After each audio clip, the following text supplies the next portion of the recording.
Friends, जय माँ बगला हो जाना से। अभी बस मैं पढ़ाई करके उठी हूँ क्योंकि मेरी आदत है सुबह नहाने के पहले मेरी एक मेन पढ़ाई रहती है। पढ़ाई के बाद मैं कभी जल्दी वीडियो नहीं बनाती हूँ। लेकिन क्या है ना, बैठे बैठे पढ़ाई भी कर रही थी, न्यूज़ चालू थी। ये जो महाकुंभ हमारे त्रिवेणी का 144 सालों के बाद ये महाकुंभ जो आया है, इसका प्रचार कम करने के बदले मीडिया वालों ने, पॉलिटिक्स वालों ने एक अपना अड्डा बना लिया है।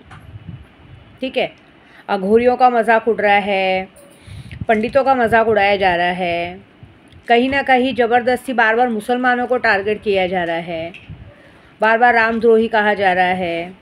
ठीक है ना, छोड़ेंगे नहीं, ये नहीं करेंगे। मैं एक बात बताओ, तुम लोग सिर्फ अपने भाषण से लोगों में आग लगाने वाला काम करते हो कि तुमको छोड़ेंगे नहीं, मारेंगे नहीं, पीटेंगे नहीं।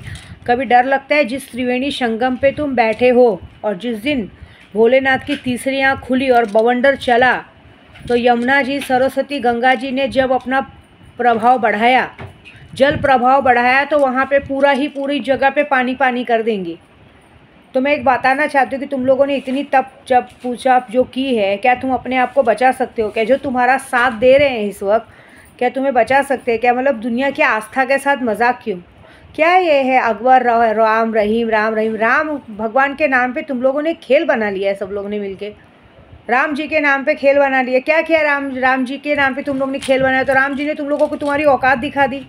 हाँ, यूपी में राम मंदिर बना के तुम लोग ने सोचा कि 80% सरकार तो हम यूपी से ही जीत जाएंगे। भगवान राम जी ने तुमको मुंह पे गिरा दिया, पूरे अयोध्या में तुमको हरा दिया, पूरी जगह पे तुम्हारे मुंह पे कालिक पोत दी। क्योंकि भगवान ने ये नहीं कहा, भगवान ने कहा मैंने तुम्हें पैदा किया है, तुमने मुझे पैदा नहीं किया। मेरे बाप बनने की कोशिश मत करो तुम सब लोग। ठीक है, तुम लोग सब लोग भगवान का नाम लेके कभी ये काम कभी वो काम करोगे, दुनिया के आस्था का मजाक उड़ाओगे। हाँ, अघोरी मजाक उड़ा रहे हैं। कोई अचानक से देखिए, अघोर मतलब ऐसा नहीं होता कि आप गृहस्थ जीवन नहीं जी सकते, ये नहीं जी सकते।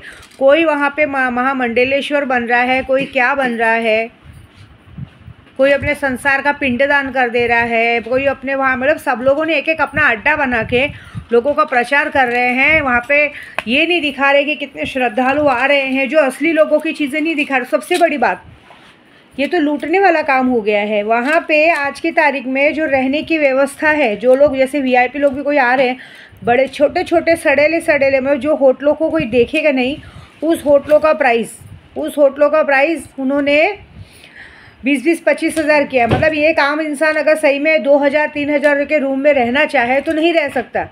तुम लोग चाहोगे कि 20-25 हज़ार भरो, उसकी वजह से उनको झक मार के न गंगा किनारे जाना है, औरतों के और बच्चों की दुर्दशा होनी है। चलो मैं एक बात कहती हूँ, मैं तो यहाँ पे देखिए, मेरे लिए नसीब सबसे बड़ा इतना अच्छा है कि आज से 6 महीना पहले मेरे को नवरात्रि में क्या बोलते हैं, नवरात्रि में मुझे जो कुंवार की नवरात्रि आती है, जिसमें कहते हैं ना क्या दशहरे का पर्व आता है, ठीक दशहरे के दिन भगवान ने मुझे जटाएं दी हैं। मेरी तपस्या से खुश होकर, मैंने कोई भगवान से जटाएं नहीं मांगी थी, मुझे अपने बाल बहुत पसंद थे, लेकिन भगवान ने मेरे बालों को चुना है। और इन जटाओं को सिद्ध करने में कामाख्या तक आई थी। कि पहले मैं विंध्याचल गई थी, तो विंध्याचल में मेरे भाई ने कहा था कि यहाँ पे नहीं हो सकता, जहाँ से तुमने दीक्षा ली तो वहीं होगा। तो मैं एक बात कहना चाहती हूँ, मैंने अपनी जटाई सिद्ध की, और जटाओं को सिद्ध करके पहला मैं अपने कामाख्या के गुरु के वचन से, गुरु के नाम से सबसे पहला ये करती हूँ कि अभी आने वाले 24 घंटों के अंदर प्रयागराज में बहुत ज़बरदस्त बारिश होगी। हम अपना काम दिखाते हैं। मैं देखना चाहती हूँ बारिश होगी, और अपनी माँ विंध्यवासिनी से कहूँगी, काशी विश्वनाथ से ये कहूँगी कि ये जो लोगों ने अपने आप को खेल और दंडा बना के रखा है, समाज का उल्लंघन करके रखा है। देखिए ना, कोई राम को कोई सब जो लोग राम को मानते हैं, जो रहीम को मानते हैं, रहीम को आप ज़बरदस्ती नहीं कर सकते। आप लोग लगता है भूल जाते हो बार बार ये कि आप लोग देश के बाप बनने की कोशिश करते हो। देश बहुत पहले कहते ना, बहुत पहले आज़ाद हो चुका है। आज़ाद होने के बाद आप हर एक इंसान अपनी ज़िंदगी अपने तरीके से जी सकता है। पहले अंग्रेज़ों ने राज किया, अब पॉलिटिक्स वाले राज करते हैं, और एक जो आज की तारीख में बाबा दादी बन के बैठे, ये लोग हमारे पब्लिकों पे राज करते हैं। ये हमको बताते हैं कि क्या करने का क्या नहीं करेगा। तुम्हारे सभा में आते हैं तुम लोग, जहाँ पे सभाएं लेते हो, जहाँ पे पब्लिक को चूतिया बनाते हो, वहाँ पे एक एक टिकट का पैसा तुम लोग कितना रखते हो? 2-2, 3-3 हज़ार रुपये तुम्हारे टिकट का पैसा रहता है। उसके बाद तुम लोग वहाँ पे तुम्हारे जहाँ पे मंडप बना रहता है, जहाँ पे तुम्हारी कहते हैं ना प्रवचन तुम लोग रखते हो, आश्रम बना के बैठे रहते हो, वहाँ पे कम से कम लाखों करोड़ों की लूट होती है। तुम लोग खुद भी तो पब्लिक से भीख ही मांग के आगे बढ़ रहे हो ना। कौन सा तुम लोग अपने बाप दादा से कमा के लाए हो? हाँ, 1 प्रवचन देना, 2 प्रवचन देना, असली बात पता भी है क्या? चलो कोई बात नहीं, मैं अपने गौसे पाक के नाम पे कहती हूँ, मेरे गौसे आज़म के नाम पे कहती हूँ, मेरी माँ विंध्यवासिनी के नाम पे, मैं अपनी कामाख्या के दीक्षित, कामाख्या और अपने ख्वाजा जी मोइनुद्दीन चिश्ती और गौसे आज़म के नाम पे, सैलानी बाबा के नाम पे कहती हूँ कि आने वाले मौनी अमावस्या के दिन वहाँ पे जो होगा बहुत बड़ा होगा, एक बहुत बड़ा बवंडर आएगा और बहुत पूरी जगह पे पानी पानी हो जाएगी। मेरी माँ विंध्यवासिनी बैठी, अगर मैं विंध्याचल में विंध्यवासिनी माता की बेटी हूँ तो यह कहते ना, मेरी अपनी गंगा माँ से, गंगा जमुना सरस्वती त्रिवेणी संगम से ये कहूँगी कि जितने भी वहाँ पे पापी अघोरी आए हैं, जितने भी आपके संगम पे त्रिवेणी में जगह पे बैठ के आपकी जगह को गंदा कर रहे हैं, आस्था कर रहे हैं, जरा उन्हें अपनी औकात दिखाओ। मैं देखना चाहती हूँ, और ऐसी औकात दिखाओ उनको कि वो लोगों के पास जब पानी में फंसे, वहाँ से पूरी पब्लिक भले निकल जाए, लेकिन ये लोग निकलने नहीं चाहिए, भूखे प्यासे रहने चाहिए, इनकी हालत वैसी होनी चाहिए कि जो इन लोग याद रखें। तब इन्हें पता चलेगा कि आस्थाओं की जगह पे मजाक बनाना अलाउड नहीं है। त्रिवेणी संगम पे लोग अपना स्नान करके अपने कर्म सुधारने आए हैं, लोग अपने आप को पवित्र करने आए हैं, मोक्ष पाने आए हैं, न कि आपकी फालतू बातों में इंटरेस्टेड लेने आए हैं। लोगों को कोई शौक़ नहीं है, लेकिन तुम लोग जैसे लोगों ने जो हरकत की है ना, मैं देखना चाहती हूँ, जो तुम लोग खुद का पेट नहीं भर सकते, खुद को ठीक नहीं कर सकते, दुनिया का ठेकेदार बने हो, दिन दहाड़े वहाँ बैठ के तुम लोग धमकी दे रहे हो। अभी एक बात बताओ, तुम लोग वहाँ पे ज़बरदस्ती बैठ के उंगली कर रहे हो, हम इसको नहीं छोड़ेंगे, हम उसको नहीं छोड़ेंगे, तुम्हारे चक्कर में आम पब्लिक को तकलीफ़ होएगी। तुम लोग जिन लोगों को उंगली कर रहे हो, तुम दिन दहाड़े उंगली कर रहे हो, तुम तो बैठे हो 4 कहते ना इसके गार्ड लोगों के बीच में, आम पब्लिक तो अकेले घूम रही है। ज़बरदस्ती तुम लोग बॉम्ब ब्लास्ट ये सब काम करवाने का काम करो। तुम्हारी वजह से जो आम पब्लिक श्रद्धालु बड़े मन से दूर दूर से भगवान के संगम में स्नान करने आ रहे, तुम जैसे चूतिया लोगों की वजह से, गांडू लोगों की वजह से और लोगों का वो होएगा। धर्म के प्रचार के ठेकेदार नहीं हो तुम लोग, माधरचोद भड़वे लोग हो, माधरचोद साले। तुम लोगों की जैसे, तुम्हारी पैदाइश ही बताती कि तुम्हारी माँ भी किसी रंडी खाने से निकली है, जो तुम जैसे ठेकेदारों को पैदा किया, जो तुम लोग आम पब्लिक को तकलीफ़ दे रहे हो आज की तारीख में। अरे भगवान का प्रचार करो ना, कौन मना करता है? काहे के लिए हिंदू मुस्लिम में लड़ाई करवाने का? अरे तुम जिस काम से आए वो करो। वहाँ इतने अच्छे त्रिवेणी संगम में बैठे हो, भगवान का नाम जपो, भगवान के बारे में बताओ, लड़ाई के बारे में बताते हो, ये बताते हो, और एक बार अगर कोई घुस गया ना तुम्हारे अंदर तो सारी की हेकड़ी वहीं की वहीं निकल जाएगी, ये याद रखना। तो चलो कोई बात नहीं, मैं भाई बता देती हूँ आपको, अगर मैं सही में मेरा अघोर तत्व सिद्ध हुआ है, क्योंकि सिद्ध तो हुआ है, कल ही पंचबली हुई है, अघोर तत्व सिद्ध हुआ है, और कल तो मैं तारापीठ में रहूँगी।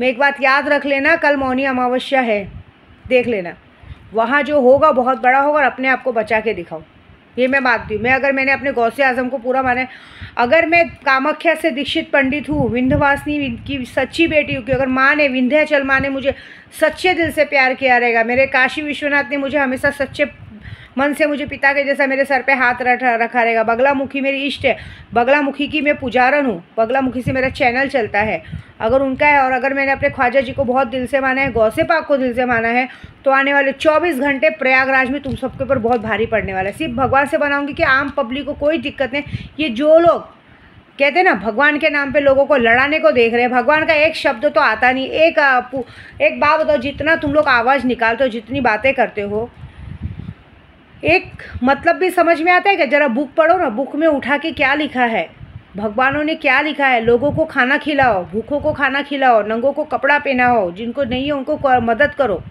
तो हमें सवाब मिलता है, तब हमें काम में अच्छा रहता है, हर जगह हमारी तरक्की होती है। ये थोड़ी बोला है कि आम पब्लिक में, कौम में झगड़ा लगाओ, एक दूसरे में झगड़ा लगा के मज़े लो।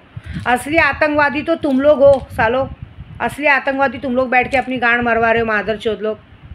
तुम जैसे लोगों का ना अंत बहुत गंदा है। तुम लोगों की मौत ऐसी होगी ना कि पता चला लाश चील और कौवे खा रहे होंगे, ये बात याद रखना।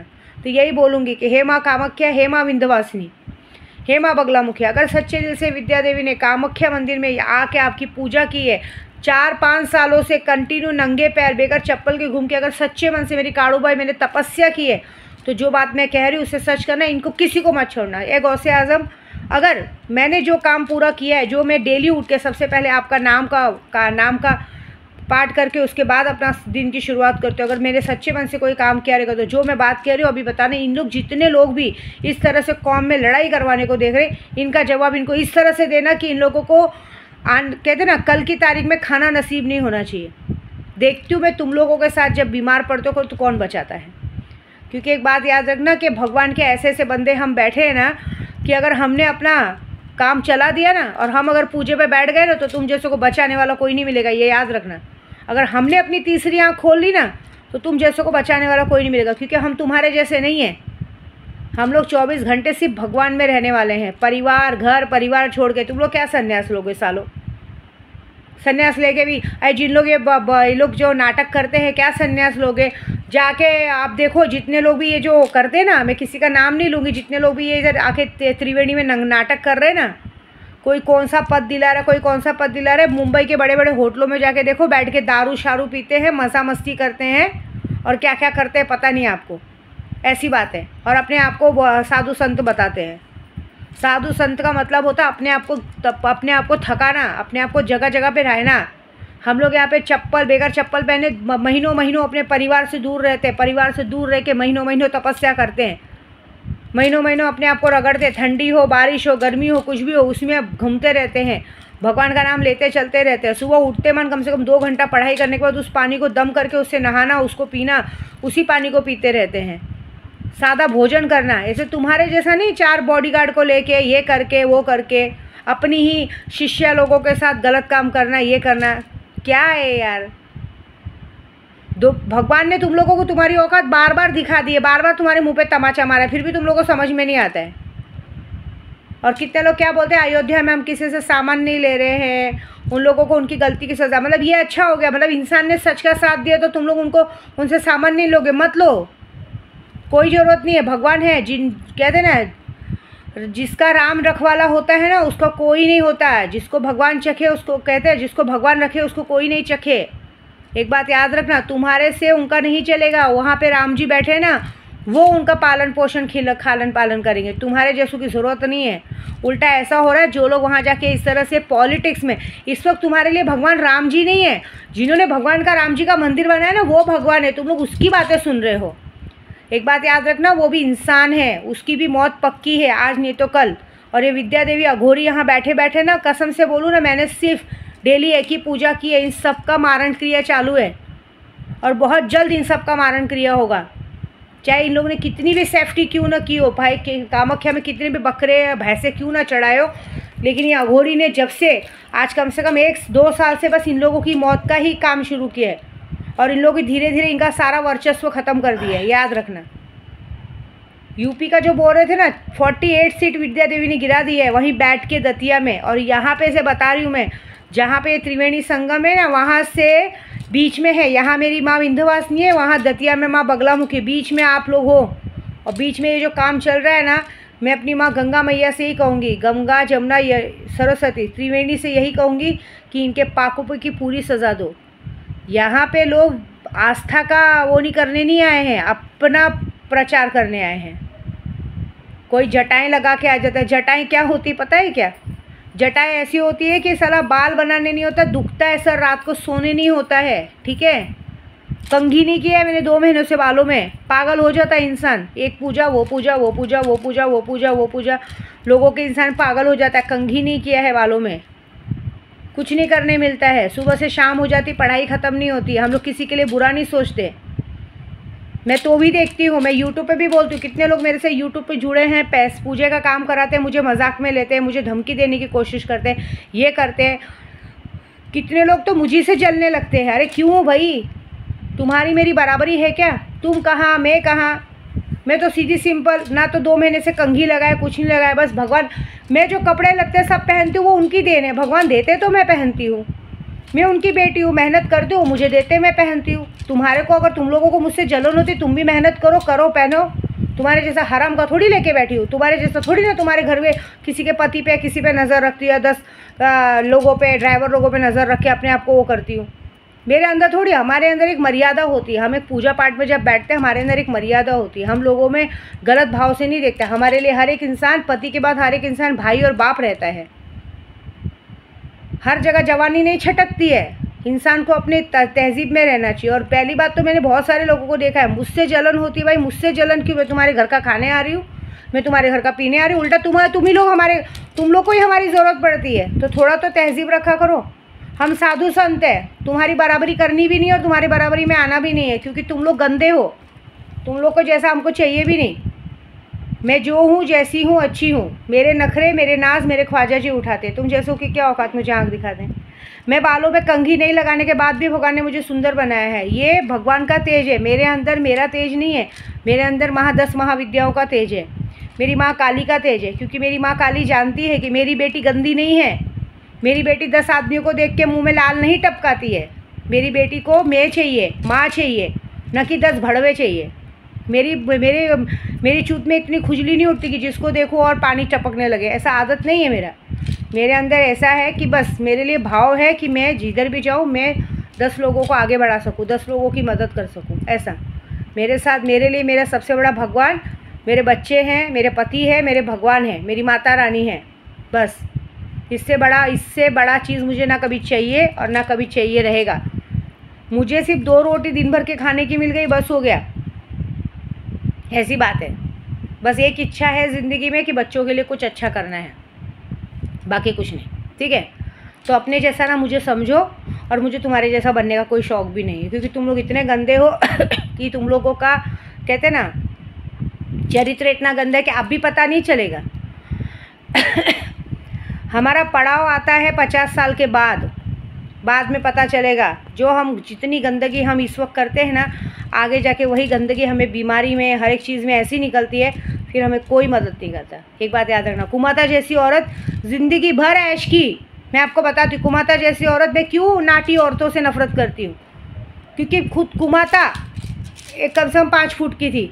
ज़िंदगी भर उसने ना रिक्शे वाले को, ना किसी को, ना पुलिस वाले को, ना कि पॉलिटिक्स वाले को, किसी को नहीं छोड़ा। उसकी चूत में इतनी खुजली थी, लेकिन भगवान ने उसकी इतनी गंदी मौत की कि जब वो मरी ना तो कोई उसको पूछने नहीं आया। ऐसी बात है। दुनिया बेचारे गरीबों का पैसा खा के बैठी थी, लोगों का पैसा देना नहीं, कुछ नहीं, बस घूमना फिरना, ऐश करना।